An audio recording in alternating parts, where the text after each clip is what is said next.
सभी पत्रकार बंधुओं को नमस्कार। आज मध्य प्रदेश को लेके एक शुभ समाचार आपको देना है। आम आदमी पार्टी की मध्य प्रदेश इकाई लगातार अपने संगठन को मजबूत करने में जुटी हुई है और आज एक ऐसे शख्स जो एक बार नहीं, दो बार नहीं, तीन बार मध्य प्रदेश की विधानसभा में विधायक रहे, 2 बार मध्य प्रदेश सरकार के मंत्री रहे, श्री अखंड प्रताप सिंह जी यादव, वो आज आम आदमी पार्टी परिवार में शामिल हो रहे हैं और ये बताते हुए प्रसन्नता हो रही है कि इनका अपना राजनीतिक जीवन 3 बार मध्य प्रदेश की विधानसभा में इन्होंने प्रतिनिधित्व किया टीकमगढ़ क्षेत्र का, लेकिन इनके पिताजी जो इनके पिताश्री थे वो भी भारत के स्वतंत्रता संग्राम में उन्होंने हिस्सा लिया था और ये एक बहुत बड़ी बात है कि इन्होंने आज आम आदमी पार्टी परिवार में शामिल होने का निर्णय लिया है। जनता पार्टी के जमाने में उस समय जब पूरे देश में आपातकाल के विरुद्ध आंदोलन चल रहा था, उस आंदोलन से निकले चंद्रशेखर जी के साथ उस जमाने में समाजवादी आंदोलन का हिस्सा बन के इन्होंने आपातकाल के विरुद्ध लड़ाई लड़ी। 77 में पहली बार विधायक हुए, उसके बाद 93 में विधायक हुए और 2003 में विधायक हुए। तो 3 बार विधायक बने, 2 बार मंत्री बने। मैं तहे दिल से आम आदमी पार्टी परिवार में आदरणीय अरविंद केजरीवाल जी के इस परिवार में भाई अखंड प्रताप सिंह जी का स्वागत करता हूं, अभिनंदन करता हूं। मुझे पूरा भरोसा है कि आम आदमी पार्टी में इनके शामिल होने से मध्य प्रदेश के अंदर आम आदमी पार्टी को मजबूती मिलेगी। निश्चित रूप से आम आदमी पार्टी का कारवा और तेजी के साथ और मजबूती के साथ मध्य प्रदेश में बढ़ेगा और ये कहीं ना कहीं दिल्ली और पंजाब में जो हमारी सरकार की नीतियां हैं, जनता के लिए जो जनहितकारी काम है, उसकी बदौलत आज हमारी पार्टी का विस्तार पूरे देश में हो रहा है और तमाम अच्छे लोग पार्टी परिवार में शामिल हो रहे हैं। तो मैं पहले इनके शामिल होने की औपचारिकता पूरी करूंगा, उसके बाद अखंड प्रताप जी आप लोगों से बातचीत करेंगे।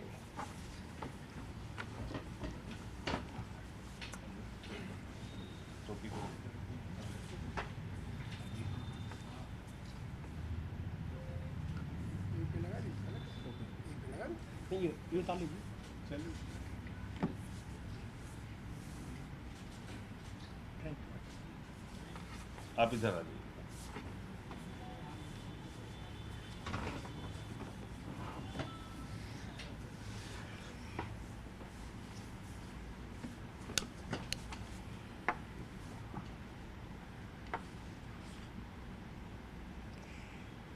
सर्वप्रथम तो मैं अपने पत्रकार बंधुओं को अपने परिवार का सदस्य होने के नाते हृदय से नमन करता हूं, क्योंकि मेरा जीवन शुरुआत मैंने पत्रकार के रूप में ही शुरुआत किया था। अपना पेपर निकाला था और आज भी मेरा जीवर टाइम्स करके भोपाल से मेरा बेटा ही उसे निकालता है। इसलिए हम पहले परिवार को नमन करते हैं। मैं आप सब लोगों का बहुत आभारी हूँ संजय जी। आप सबके मेहरबानी से आज मैं ये सब कह सकता हूँ कि मैं बहुत गौरवान्वित हूँ। सत्य और ईमान की मूर्ति, भारत के आगामी प्रधानमंत्री, दिल्ली के यशस्वी मुख्यमंत्री माननीय अरविंद केजरीवाल जी ने मुझे जिस गर्मामय तरीके से आप पार्टी में लाया, मैं उसके लिए सभी का और ख़ास तौर से अरविंद जी का इसलिए हृदय से आभार प्रकट करना चाहूँगा कि इस तरह से महापुरुष बहुत कम धरा पर आते हैं जो ज़मीन से उठ करके सारा संघर्ष करते हैं। बहुत सी चीज़ें मैं प्रेस से ये भी कहना चाहता हूँ कि सदा का इतिहास है मानव का, अच्छों को बुरा साबित करना दुनिया की पुरानी आदत है। इसलिए सारे लोग, जो भी ऐसे लोग हैं, वो किसी भी सूरत में आम आदमी पार्टी पर जो भी उंगली उठाते हैं, वो केवल इसलिए कि अब उनका कोई मुकाबला नहीं इस देश में। आम आदमी पार्टी आम जन जन के हृदय में बस गई है। और मैं फिर से एक बार सभी को, आम आदमी पार्टी को आभार भी व्यक्त करना चाहता हूँ। साथ साथ यह भी कहना चाहते हैं, आओ हम सब एक साथ आम जन की सेवा में। तो साधारण आम आदमी रहा, मेरा इतिहास है। अभी भैया ने बताया आपको सही, मैंने जब जब चुनाव लड़ा, कभी भी सत्ता दल से नहीं लड़ा, सत्ताधारी दल से नहीं लड़ा। और जब जब मैंने चुनाव लड़ा, हमेशा प्रतिपक्षी पार्टी से बना और हर बार सत्ता बदली। मध्य प्रदेश का आज तक इतिहास है कि हर बार सत्ता बदली और वही पार्टी सत्ता से हुई जिससे मैं चुनाव लड़ा। इट इज़ ए हिस्ट्री और रिकॉर्ड है।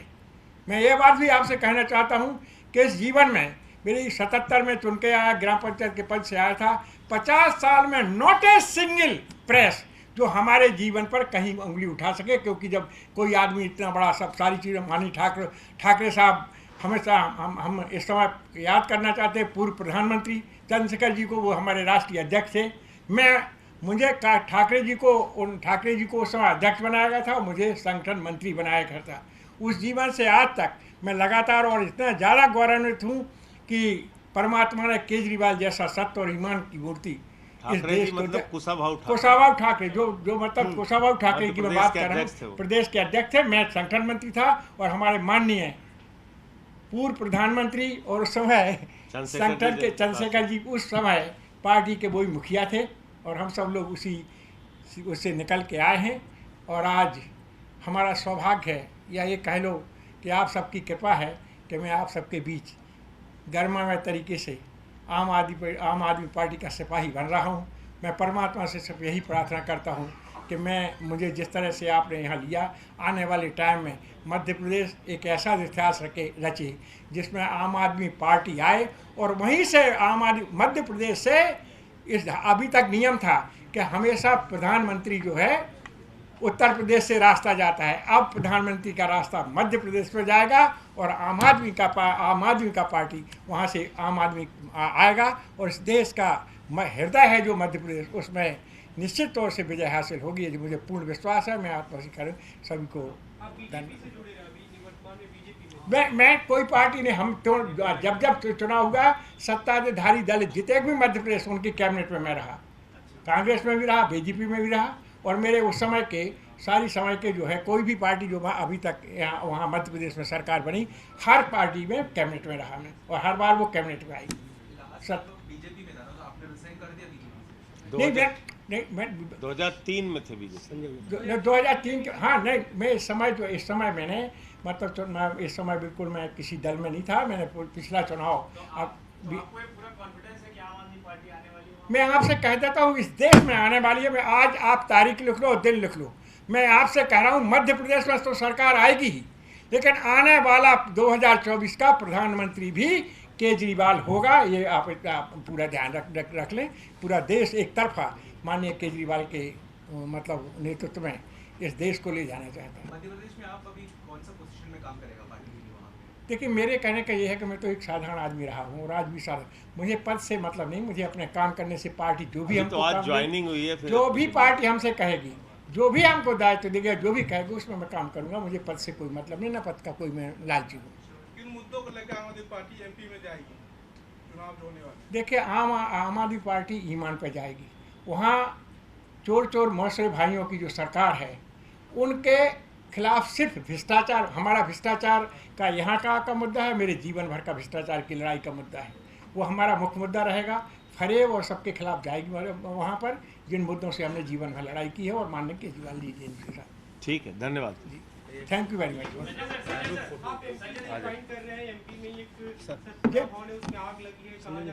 हाँ, जो आग लगी है, आग लगी पे मैं जरूर आपसे कहना चाहूँगा, ये बात तय कर लो आप कि मध्य प्रदेश में जो आग लगाई है केवल भ्रष्टाचार के छुपाने के लिए और ये बात तो बीजेपी ने और कांग्रेस ने समझ ली है कि आपके आने के बाद अब यहाँ सत्ता आएगी केजरीवाल की, और जब केजरीवाल की सत्ता आएगी तो सत्ता न्याय में हम कहीं टिक नहीं पाएंगे, इसलिए उससे सब कुछ जलाया गया। संजय सर, एक छोटा सा सवाल है।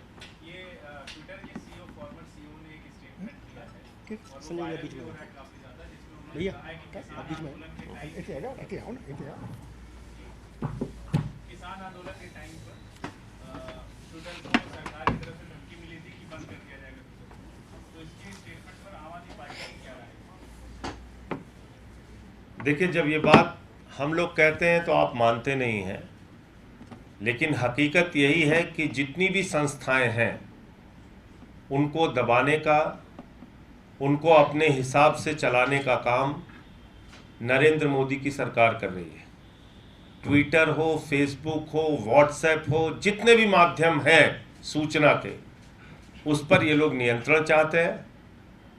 किसानों के आंदोलन में आपको याद होगा 750 किसान शहीद हुए, लाठियां चली, पानी की बौछारें हुई, कटीले तार बिछाए गए, हर प्रकार की यातना दी गई उन लोगों को।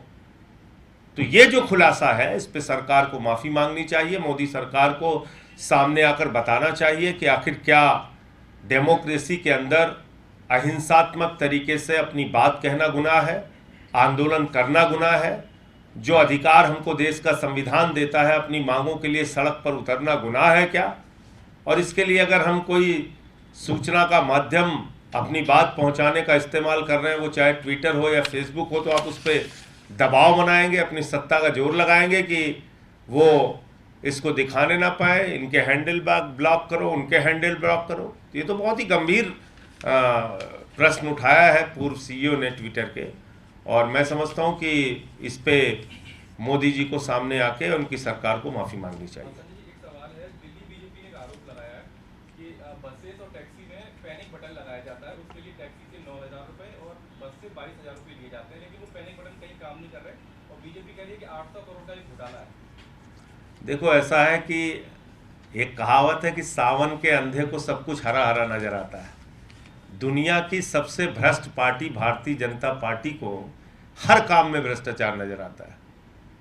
इतने अच्छे स्कूल दिल्ली में बन रहे हैं, इतने अच्छे अस्पताल बन रहे हैं, दिल्ली के अंदर मोहल्ला क्लिनिक बन रहे हैं, बुजुर्गों को तीर्थ यात्रा कराई जा रही है, बिजली फ्री दिया जा रहा है, पानी फ्री दिया जा रहा है, माताओं बहनों के लिए बस की यात्रा फ्री है। इतने सारे काम हुए हैं, उसमें कहीं अच्छाई नहीं दिखती भाजपाइयों को। जिन सरकारी स्कूलों में मकड़ी के जाले लगे थे, आज वहां पे एयर कंडीशन कमरे बने हुए हैं बच्चों की पढ़ाई के लिए। अमेरिका के राष्ट्रपति ट्रंप की पत्नी हिंदुस्तान आती है तो वो कहती है मुझे अरविंद केजरीवाल और मनीष सिसोदिया के द्वारा बनाया गया सरकारी स्कूल देखना है। वो योगी का स्कूल देखने नहीं जाती, मोदी का स्कूल देखने नहीं जाती, वो गुजरात में, यूपी में, मध्य प्रदेश में नहीं जाती। तो जिसकी तारीफ आज पूरी दुनिया में अंतर्राष्ट्रीय स्तर पे हो रही है, हर काम में भाजपाइयों को कभी अच्छाई दिखती ही नहीं। तो जो कहावत है कि सावन के अंधे को सब कुछ हरा हरा नजर आता है, दुनिया की सबसे भ्रष्ट पार्टी है भाजपा, उसको हर चीज में भ्रष्टाचार नजर आता है। क्योंकि इनके जितने मुख्यमंत्री, आसाम का मुख्यमंत्री वाटर घोटाले में फंसा, मध्य प्रदेश का मुख्यमंत्री व्यापम घोटाले में फंसा, कर्नाटक का जो मुख्यमंत्री था वो माइनिंग घोटाले में फंसा था, इनका राष्ट्रीय अध्यक्ष कैमरे पे रक्षा सौदे में रिश्वत लेते हुए पकड़ा गया था।